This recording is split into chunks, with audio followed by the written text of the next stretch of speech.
Hello there, it's me, Sari, and today I thought I'd give you a heads up on what I've been up to since I made this card. I have put on quite a few flowers and die cut shapes from both Spellbinders and I think this one is from Cherry Lynn. And the backing piece here, I'm not sure if I can show you it properly, but it has got a stitched edge to it. It doesn't show that well on a pattern paper like this, but it's still there. Perhaps there you can see it up in the corner there. It's quite rather a nice effect, I think, even though it's not visible on this one as much as I would want it to. So I have started making more of that kind of a card with a sort of vintage feel and theme to it, and a few flowers and more die cuts, because I've seen quite a few Swedish girls making these cards and they seem sort of effortless, and I just wanted to go there. I know that I have been wanting to go there for a couple of years now, but it seems like it's the right time for me to move in that direction right now. I decided on making a congrats card for a person turning 60, and I remember her liking the color of orange, so that was what I had in mind when I started making this. I have used the weathered clock from Tim Holtz in the background here. At first I've actually used a dry embossed piece of paper with Tim Holtz's brick wall, and then I put that clock there. I've also used some kind of a lacy net sort of frame from Cherry Lynn, which I have actually gathered together there a little bit, just in order to make it a little bit more narrow, so the clock would be more visible.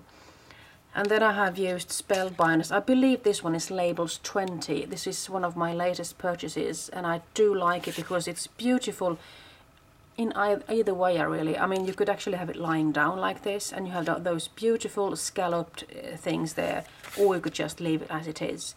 Here is another one from Spellbinders. It's some kind of a motif die. Could be Parisian, but I'm not sure, and I don't really remember which one I bought last. Could be Venetian or something. Really nice looking anyway. And then I die cut the number 6 and 0 from Tim Holtz's. It could have been the Block Talk die, and I do like it because I could die cut it out of chipboard, some kind of carton. I went ahead and stamped the letters with a text stamp, just to give it some kind of definition instead of just having it plain like that. And then I just went on with choosing a couple of roses, glittering them, spraying them a little bit beforehand, and just gluing them down with my glue gun, and that's basically it. And then I made a computer-based printing and cut it to size. And well, I've had some problems with my Word program, and finally I got it to work, so I was pretty pleased with that, because sometimes, even though I would love to have a stamp that really says this kind of a saying, sometimes it's just easier off or better off using a computer, I think. So why not mix both the handicraft thing and what the skills of a computer can give you. So this is another one that I made, and I did start on this having had a sort of an order of making or a request, I should say, to make a card with a vintage feel to it. So I started off making this, but then I thought I would give it another go and even make it in a different style altogether. And well, in this case I must admit that I'm inspired by the Polish Prima marketing instructor Mariusz, and he does make really beautiful cards. So in some case here I have actually been inspired by him, by his layering technique and everything. And I started off using an old book page, just crinkled it up and put it so it will be visible here and there on the card. The card that I'm using is a craft card. I think that Paper Mania has these, and I think this could be called an A6 size. So it isn't that big now, is it? I then well, I have placed these in a different order, but I'll be just telling you about these in the order that they are lying, alright?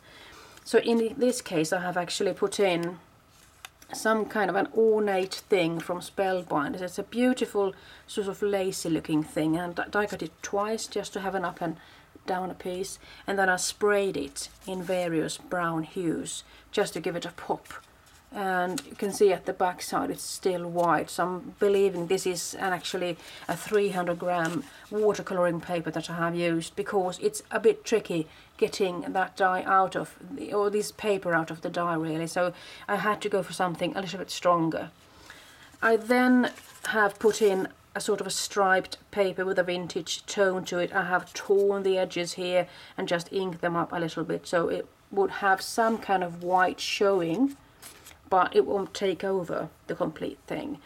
Then I have put in a piece of corrugated cardboard, and I just wanted that to give a bit of a roughness to this. Then I took another piece of paper, sort of a neutral beige one, and I have inked the edges up, and I have torn the edges of that one as well, as you can see. And then to finish things off, I have used a beautiful die cut frame from Memory Box. I believe it's Victorian frame, and it's a set of different dies there, but you can still see some bits and pieces of it here and there, and I dare to go there die cutting it out of a sort of a grid craft paper. And then I made this label out of a Spellbinders fancy label die, and I have put on a beautiful stamp there from Vilda Stamps, hjärtliga gratulationer, hearty congrats, sort of. And to finish things off, I just wanted to go there with a couple of roses. In this case I just decided on going for red and brown, just to keep it sort of cohesive. And I actually do like this one, so I'm going to keep this one as a showcase card, so I know what I can do. And if people would like to order these kinds of cards, well, I will absolutely be happy to make something similar to this, because I don't have the papers now to this precise project, but I still do have the concept of it. And this is a card that I made yesterday. I was browsing through my stamps that I have ordered before from a company that was called Laserfrossa.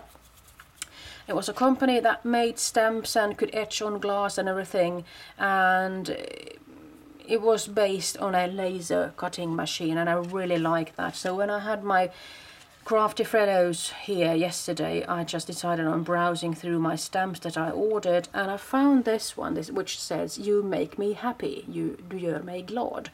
And I was really happy actually to find that I already then, a couple of years ago, had this fascination for G, the letter G. Just look at that G letter, oh my goodness. So in this case I have sort of copied a card from Pinterest that I have pinned before, and just made my own interpretation of it, but I still have sort of cased quite a lot of that card. So I started off with a pretty neutral paper in the background here, and I started stamping with acrylic paint actually. I chose a corner stamp, and then I went with this Delta Ceramcoat Bonnie Blue, and I actually painted it on the stamp with a brush, and that gives me sort of a distressed look, and I was going for that because this is sort of a vintage feel card, so everything shouldn't be perfect. And then I decided on going for another stamp up here and down here, because if I would have used the corner stamp everywhere, I believe it would have been too cluttered. And so it was a really nice, fun technique to use, actually just putting on some acrylic paint on a stamp and just stamp it. So if you're out of ink pads, try your water coloring paints. Not watercoloring, well, acrylic paints, I was meant to say. And then I have die cut a circle here. At first you don't really see it, but it's still there, you know. And I have fastened it with some 3D foam tape that will actually give it a lift and a pop. I don't like things being too flatter, you see. So I decided on following the theme with the string and everything. I just made it into a circle sort of, and then I die cut these two beautiful pieces of dot flowers, or what I could call them, out of a dotted glitter paper. And this die itself is called Chloe. It has got a long stem, but of course I cut it off because I don't want them to be visible here. I just wanted to give it that precise sort of interpretation of that card. And I believe this is my second time sewing on a piece of paper. You can see that I have sewn something here with that really pale yellow color. And at first I put just a straight stitch there, and I thought I did get it a little bit too far in, so I decided I'm going for a zigzag seam on the outside as well. So I'm pretty happy with this. I didn't put the whole card itself in the machine, of course I didn't. I just put this one layer without any glue or anything there. I just started sewing really. And just to finish things off, I just put in a couple of roses here. I could of course paint these a bit with a gesso just to chalk them up a bit, make them look a little bit more vintage looking, but I decided on just keeping it as it is. So I must say that I'm at a good place right now making these what I call well decorated cards. So if you want to see more of this kind of a card display, you could go to my Pinterest. Just look for my name, Sari Hänninen, and I'm sure you'll find lots of pins to follow. So I'm hoping you'll have a good time there. So I'll be signing off right now, hoping to see you soon again. Bye bye.